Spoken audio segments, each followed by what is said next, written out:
Morning guys, quick update for you. It's Monday, it's 7 a.m. and when I got up at 6:15 it was dark and I had to turn the light on. The temperature here in the south of England is 13 degrees and it's windy. I've just got back from Sardinia and at this time it's like 21, 22 in the morning. So I am feeling the autumnal weather more than anybody else, I would say, at the moment. But onwards and upwards and everything. It is the beginning of the end, isn't it? It's the end of the summer now. There was Christmas stuff in Sainsbury's on the shelves when we went there yesterday to get some food and restock on bits and pieces because we'd been away for the week, me and my wife Judy. So let's get to it, and soldier on and head off into the winter. We're going like the opposite of riding off into the sunset. We are going to be riding head into the fog and the wind and the rain and the mud on the building sites. Let's do it, eh? Right, see you at the job.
Okay, so there you go.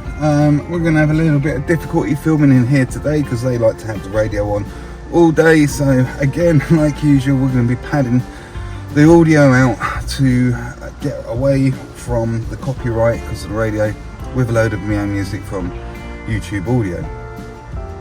Okay, so like I say, I've been away in Sardinia for a week, and my son and a Padawan who I've taught, and he's been away doing his own bits and pieces for a little while now.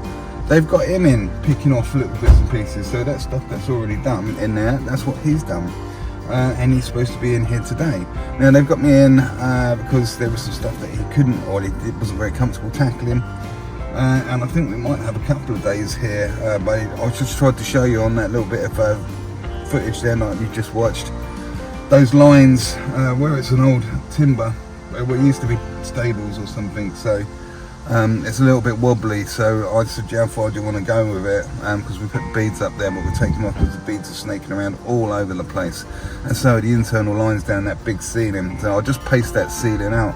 So you might as well say that's like 10 meters by about 4 across, so it's a decent size, and like I say, just waiting for Shay to turn up and we'll probably hit it together. If not, I can hit it by myself. It's not a bad shape. It's 10 by 4. When it's rectangular like that, it's not too bad, a large ceiling, because you can put a break in it.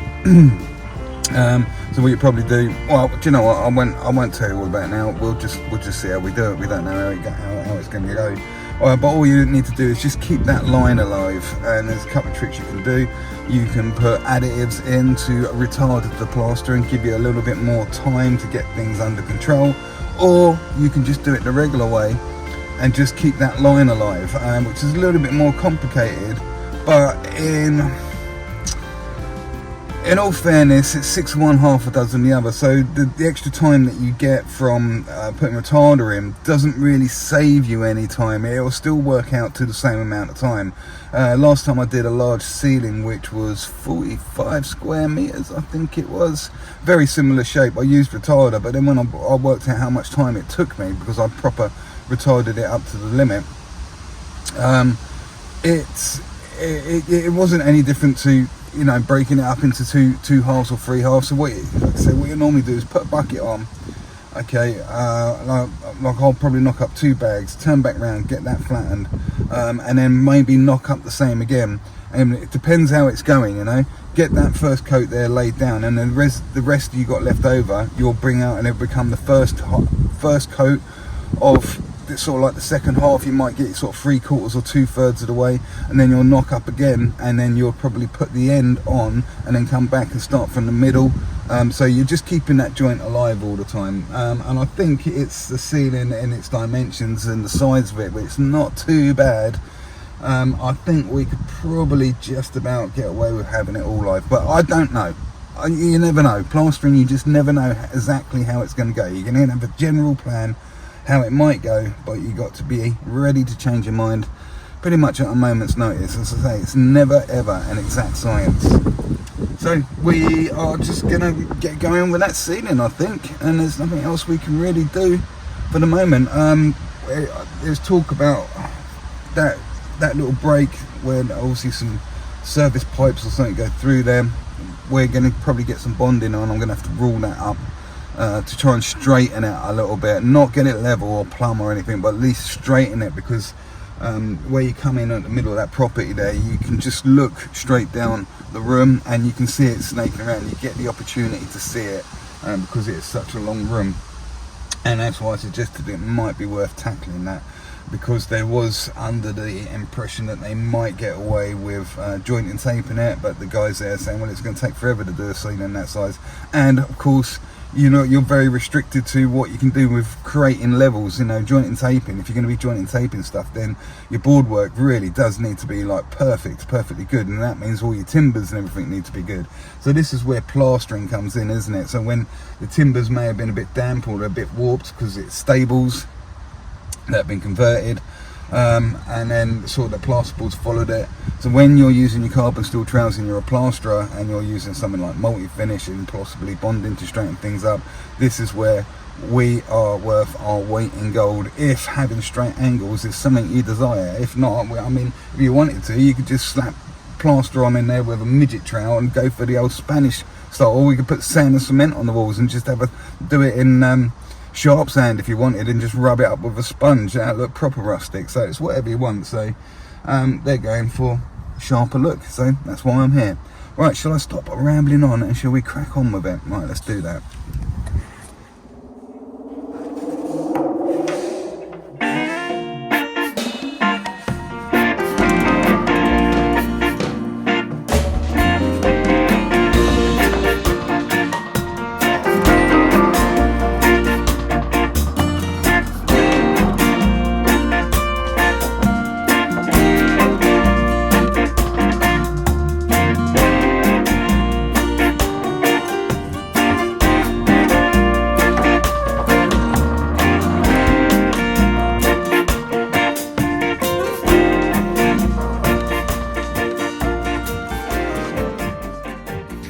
Okay, so it looks like we are going to go down the road of straightening that edge of those angles up.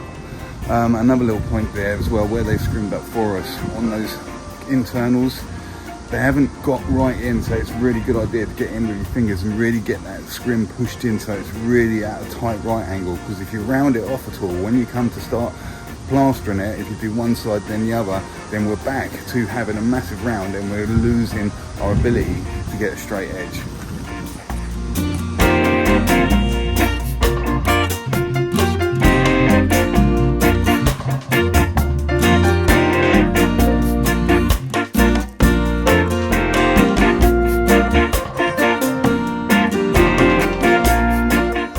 So another little trap there for the inexperienced is that door in particular has got some sort of veneer on it. You see how it's raw and untreated, where I lick my finger and I put my finger on it with a wet finger and you sort of the dampness absorbs straight into that wood. If you get plaster down there, you're going to put a dirty great big stain in that wood and you're not going to be able to get it out, so it's a good idea to get those doors off or cover them up. If you don't, then and you get a bit of plaster on there, then you need to get that plaster off immediately. Don't leave it on there because you will ruin it.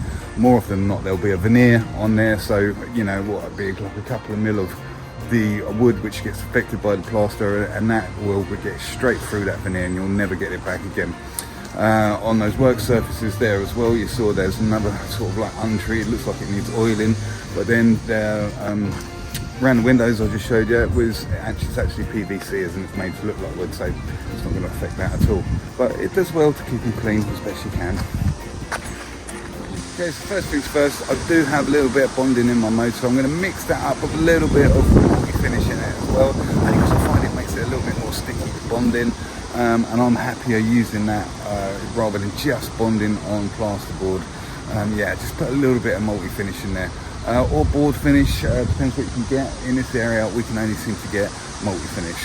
So we're going to start doing that, and I'm going to be taking that stiff rule to the ceiling and we're going to start straightening things up. Okay, now you might be tempted to use a speed skim, but the plastic ones especially, they will flex with the contours and they won't be as straight as you could get them with a stiff rule, so that's exactly what we're going to be doing.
Okay, so we're kind of like in a position to start knocking up. I was supposed to have some help today from my paddy one, Ashay, who's been off doing his own bits, but he's ill, he's phoned in ill, so it looks like I'm going to have to take this on by myself.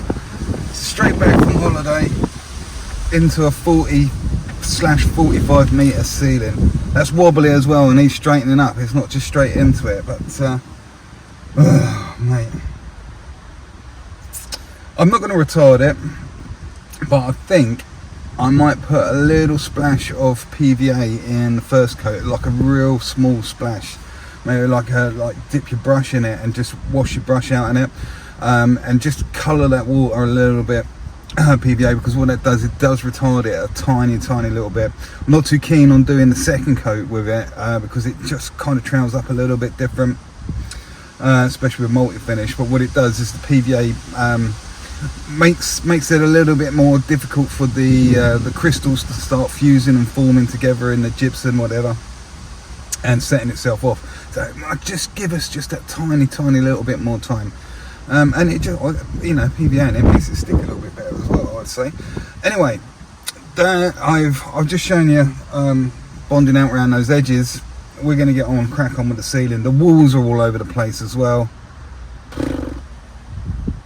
I've got to get my work here done, haven't I? Yeah, I think we're going to go for that ceiling then. Right, let's do it.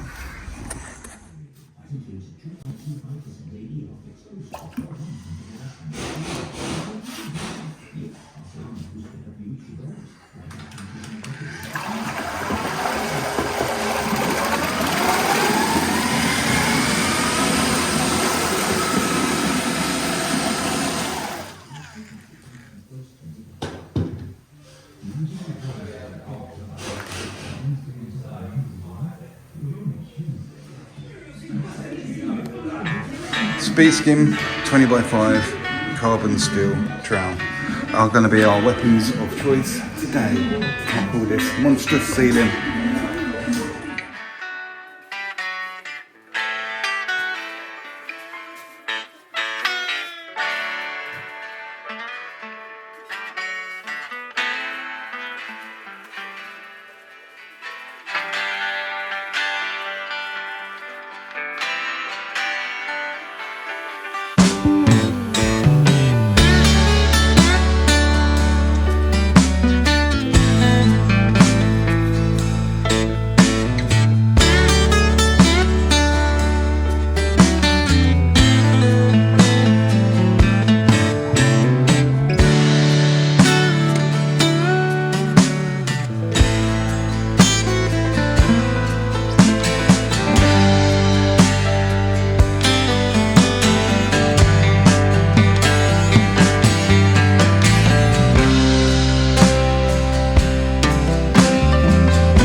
Okay, so we've just thrown that on. I knocked it up a little bit wetter and it went on a little bit thinner than I normally put it on. And that tends to be, if you put it on a little bit thinner, sometimes it can dry out a little bit quicker. It's a bit all over the place. So that's why I was doing some sort of choice movements with the speed skim there, coming in some weird directions rather than in a uniform way, just to try and get you know, some of the troughs that I'm finding there. Because you may have noticed there's a tapered edge board as well, which was designed to be dry lined rather than plastered. So what I think I'm going to do is clean my bucket right out, because I've got all the way, probably like 2/3 of the way with 2 bags. So I'm going to clean the bucket out and start with fresh water again, maybe a little bit of PVA again in there. And I'm going to start back at the beginning and start laying down with the second coat. Now normally it takes, you know, what if you've knocked up 2 bags of plaster, it normally takes 1 bag to put the second coat on. So by me knocking up now another 2 bags, I'm going to be able to get a whole coat over what we've done, so a second coat over what we've already done, and it's also going to give me some more to push on and get the first coat on the areas that we haven't done. So let's do that without too much chatting. Okay, so we have got across and put the second coat on that first lot. Now I'm going to continue with the same bucket of gear, and this is going to become the first coat for the second half of the ceiling.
Okay, so we are all on first half, first coat on that one, but I've got to get back now because that's where we first started down here. I'll show you where I'm going to start with it. It's starting to pick up, so I'm going to have to start bringing a wet brush into the situation.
Taking a wet brush to that first half of the ceiling that we did, and I've drawn a line where now I need to drop back. We've got it under control. I need to drop back, I need to wash my bucket out, and I need to put the second coat on the second half. Let's go and have a look, shall we?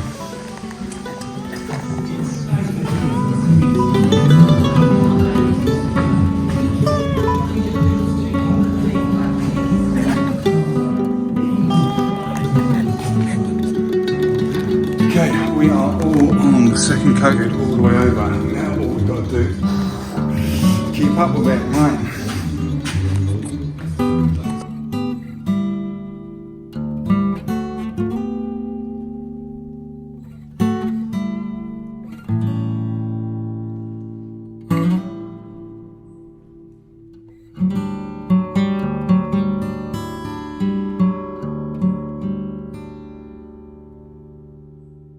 Okay, the ceiling is pretty much done from here all the way down. You can see we're fine. All we flicks over to the 16-inch stainless steel Rafina trowel. So this last run, and it's a long run all the way down there into there. But this time I only need to start here because remember this half of the ceiling was back a couple of steps. So yeah, we're almost there at the end. Right, I'll have a chat with you in a minute. I'm just going to finish off there and we'll have a little chat about the ceiling,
So there we go, that's what happened today. Straight back from holiday and right into, I'm going to argue, a 45 square metre ceiling. It took 5 bags in the end. We went into the 5th bag. I tell you what, you know, because it gets easier, there's a point where you're like, oh, you don't mind, if I ain't got it now, we ain't going to get this down. And you know, so when you finally got everything on, you don't need to knock up anymore. And then you say, right now, you know, all I need to do is get from one end to the other end, troweling up, and just keep up with it. And then you're trying, and you're thinking, well, do you know what? I think maybe I should have broke this up into 3 pieces rather than 2. Maybe I should put some retarder on it, because let me tell you, when you start down in that bottom left corner and you look up, you need to end up back up in that bottom, in the top right, whatever. You need to get all the way across that ceiling. That is a long, arduous task to get from one end of that ceiling to the other. And thinking, oh, as soon as I've done this, I'm falling a little bit behind. As soon as I've done this, I need to speed up, because I need to get back at the beginning. You know, you're 3/4 of the way through, and you think, oh, I've still got that far to go. I've got to go around these awkward cupboards, etc., etc.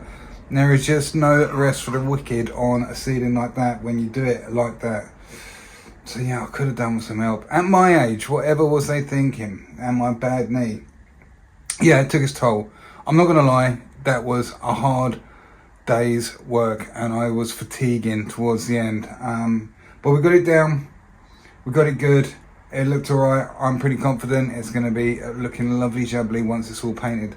So guys, thanks again for watching this video. We're back to the norm now. I know we was a little bit dissected, and recently I've been going off on all sorts of different tangents and subjects, as well as plastering. I mean, there's only so many things you can say about plastering. You know, plasterers tend to be a bit weird, because you know, your mind is allowed to wander, and you know, there's only much you can say about plastering. Sometimes you just have to show and do, and you know, there's not much you can say about it. There's no numbers to remember. There's just, you know, being at one with your trowel and the plasterboard and the job, etc. Yeah. So anyway, there's all that. And sometimes you just get bored to tears just troweling up the same ceiling over and over and over again. So anyway, guys, thanks for watching, and I'll see you on the next video, which I'm sure will not be too long away at all. And don't forget, there is the Facebook group Plaster Master Smurf, Plaster Master Smurf 74 on Facebook, which is free. It's a group. You can post your own work up, you can ask questions. It's been doing really well, that group. And yeah, just come over should you want to engage with me and other people, because I've mentioned this before. I can reply to the comments on YouTube, but then the replies to my replies, I struggle to find them. I looked the other day, and there was loads I hadn't replied to, so it's a lot easier for me to be able to reply to you on Facebook, I find. So please do come there. All right, guys. All right, take it easy. See you soon.